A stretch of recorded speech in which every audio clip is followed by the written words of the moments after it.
আল্লাহ প্রতিটা বাবা মার প্রতি ধৈর্য দিয়ে দিছে, তা না হলে বাবা মার যে যত দুঃখ কষ্ট সেটাকে অনুভব করতে দেয় না সন্তানের মাঝে। আসসালামু আলাইকুম, সবাই কেমন আছেন? আশা করি সবাই ভালো আছেন। আমি আল্লাহর রহমতে ভালো আছি। প্রতিদিনের মতো নতুন একটি ভিডিও নিয়ে আপনাদের মাঝে হাজির হলাম। হসপিটালতে আনার পরে আপনার দুইবার আবার ঠান্ডা জ্বর হয়েছিল। এখন আপনার এই মেশিনটা কিনে নিয়ে আসলাম। এটা গ্যাস দিলে আর অনেকটা উপকার হয়। এটা হচ্ছে পরের দিন সকালে এখানে যে লাউ শাক নিয়ে আসছি।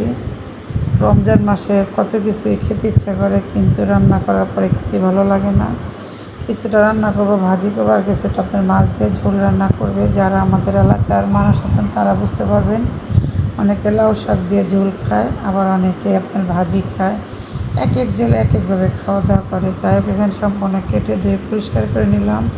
কেটে দিয়ে পরিষ্কার করে নিলে রান্না করাটা আপনার অনেকটাই তাড়াতাড়ি হয়ে যায়। এখানে শোল মাছ নিলাম, আর হচ্ছে এটাকে আমরা বলি আপনার গুলশা মাছ। আর এখানে ইফতারের জন্য সম্পূর্ণ কিছু ডাল ভিজিয়ে নিয়েছে, আলু সিদ্ধ। অনেক বড় হয়ে যায় ভিডিওটাতে, একটু একটু করে ভিডিওটা নিলাম। আর এখানে আপনার মাছগুলো ভেজে নিব। কিছু মাছ আপনার ভুনা করব, আর কিছু মাছ আপনার তরকারিতে রান্না করব। যাই আজকে দুপুরে আপনার কী কী রান্না করবে আপনার ইফতারির জন্য, এখানে আগে থাকতে রান্না করে রাখলে আর কি আপনার যখন সন্ধ্যার সময় ইফতারি বানানোর পরে একটু গরম করবেন তো অনেকটা তাড়াতাড়ি হয়ে যায়। তা না হলে আপনার বিকেলের দিকে রান্না করতে গেলে অনেকটা সময় লেগে যায়।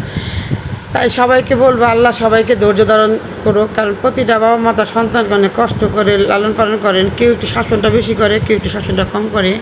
আমার মতো আয়নের আব্বা আম্মা বাচ্চাকে কখনো শাসন করবে না, বাচ্চারা আদর দিয়ে পালবে। আল্লাহ তাদের মধ্যে এই বোধ শক্তিটা দিয়ে দিয়েছে। এখানে আপনার লাউ শাক দিয়ে আর ট্যাংরা মাছ দিয়ে একটু ঝোল রান্না করবে।